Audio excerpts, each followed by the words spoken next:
Bonjour et bienvenue sur MC Math.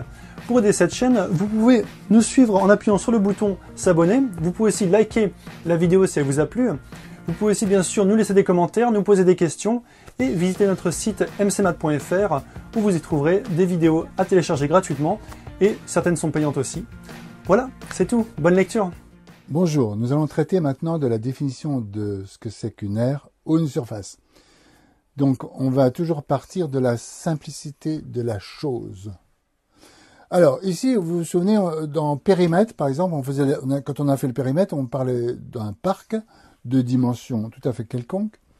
Et donc, on disait, si je fais le tour du parc en courant, je vais m'intéresser au périmètre. C'est-à-dire que je vais m'intéresser à la distance, à cette distance-là, lorsque je fais le tour du parc. Donc, ce sera une distance, elle se sera exprimée en mètres, par exemple. Maintenant, si, à la place d'être ce coureur, je suis ce gardien de parc qui est responsable de tondre la pelouse, lui, il ne va pas s'intéresser à la longueur, au périmètre, ça ne l'intéresse pas. En ce qui concerne la tonte de la pelouse, ce qui l'intéresse, c'est la surface ou l'aire de ce parc. Et donc, pour mesurer l'aire de ce parc, il aura besoin d'une unité d'aire. Et qu'est-ce que c'est qu'une unité d'aire? C'est tout simplement un carré. Par exemple, ici, j'ai pris le mètre carré, c'est un carré de 1 mètre de côté. Donc, comment je vais mesurer l'aire de ce parc? Je vais compter combien je peux mettre de carrés comme ça dans le parc. Donc, évidemment, vous voyez que là, c'est pas très pratique parce que j'ai une forme qui est complètement inégale. Donc ici, maintenant, on va s'intéresser aux aires, tout simplement, de figures géométriques simples, à savoir par exemple le rectangle et le carré. Donc vous voyez, on va dire que mon unité d'aire c'est ça, ici. On va dire que c'est le mètre carré et qu'il est grand comme ça, le mètre carré. Donc maintenant, je vais m'intéresser à savoir combien j'en mets dans un rectangle. Donc vous voyez que je vais en mettre 1, 2, 3, 4 sur la longueur, parce que la longueur du rectangle est 4. Et ici, je vais en mettre 1, 2, 3 dans la largeur, parce que la largeur est 3. Mais vous voyez quelle opération je dois faire ici. J'ai 4 comme ça et j'ai 3 rangs de 4, c'est-à-dire qui correspondent à la largeur. Donc ici, j'ai la longueur de 4 mètres, donc j'ai 4 carreaux ici, et j'ai 3 fois 4 carreaux parce que j'ai 3 mètres de largeur. Donc la formule est toute simple, c'est longueur fois largeur pour le rectangle. Vous voyez, je fais 1, 2, 3, 4, 1, 2, 3, 4, 1, 2, 3, 4, 4 fois 3, 12. Et donc, j'ai bien ici, à la différence du périmètre, je vais multiplier 2 dimensions. Quand je dis 2 dimensions, ça veut dire que j'ai une longueur, une largeur, je vais les multiplier entre elles. Lorsque je fais un calcul d'aire, je multiplie toujours 2 dimensions entre elles. Et c'est ça la différence fondamentale donc entre la mesure d'un périmètre ou la mesure d'une aire. Donc ici, la mesure de l'aire du rectangle, donc ça va être longueur fois largeur. Voilà. Très simple. Maintenant, on va s'intéresser à l'aire du carré. Et donc le carré, il a ses côtés égaux. Donc ici, le carré, en fait, c'est un rectangle un peu particulier puisqu'il a juste tous ses côtés égaux. Donc je vais faire encore une fois 1, 2, 3, 1, 2, 3, 1, 2, 3. C'est-à-dire que je vais faire 3, mais je vais faire 3 fois. Donc je vais encore multiplier le côté par le côté. Donc R. Donc l'aire du carré, ce sera côté fois côté. Je peux l'écrire égal C au carré. On dit au carré.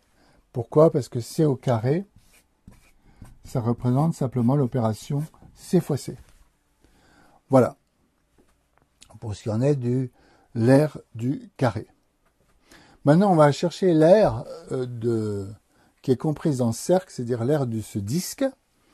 Et là, on va encore rencontrer le nombre pi, ce fameux nombre pi, qui nous suit partout en ce qui concerne le cercle ou le disque. Donc ici, je vous fais remarquer qu'ici, vous avez un carré.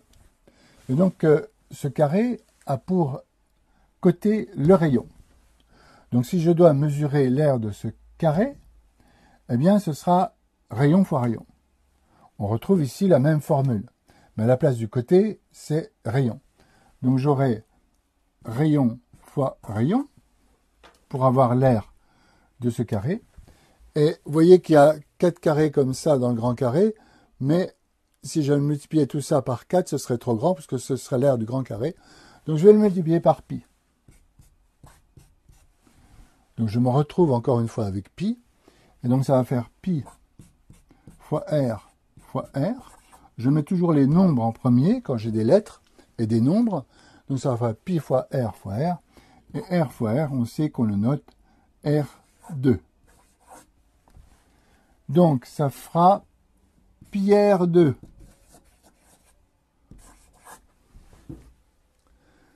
Et dans le périmètre, c'était 2 pi R. Je mets entre parenthèses, pour que vous ne confondiez pas. Ça, c'est pour le périmètre 2 pi R. Vous voyez que dans 2 pi R, vous multipliez un nombre par un nombre, et il y a une seule dimension qui est R. Alors que là, vous avez 2 dimensions. Vous avez une multiplication de 2 dimensions, R par R. OK? Voilà, donc je fais une grande barre pour que vous n'ayez pas de confusion avec le périmètre. Donc là, c'est pi R2. Voilà le calcul d'air. Ce qu'il faut comprendre, c'est que lorsque vous êtes avec des airs, vous êtes toujours avec des unités qui sont des airs. L'unité d'air, c'est une aire elle-même. Donc vous l'exprimerez toujours en mètres carrés, en centimètres carrés, en tout ce que vous voulez, mais ce sera toujours en carré.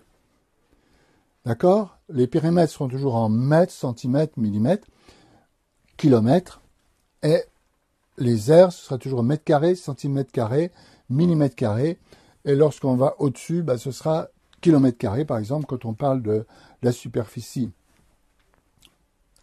ou l'air, ou la surface de la France, par exemple, on parlera en kilomètres carrés. Voilà donc le truc fondamental à comprendre pour les airs. Je vous remercie de votre attention et je vous dis à très bientôt. Voilà, c'est fini pour ce cours. S'il vous a plu, je vous invite à cliquer sur le bouton qui va apparaître ici pour vous abonner à notre chaîne et aussi liker notre page et nous laisser un message pour nous donner des suggestions et nous laisser votre avis. Et bien sûr, je vous invite à aller sur notre site mcmath.fr où vous pourrez vous procurer tous nos cours qui vont de la première à la seconde. Nous avons fait plus de 130 cours vidéo pour couvrir tous les sujets de mathématiques de chaque classe. Donc si vous achetez le pack 3e par exemple, pour 67 €, vous aurez tous les sujets de l'année complète.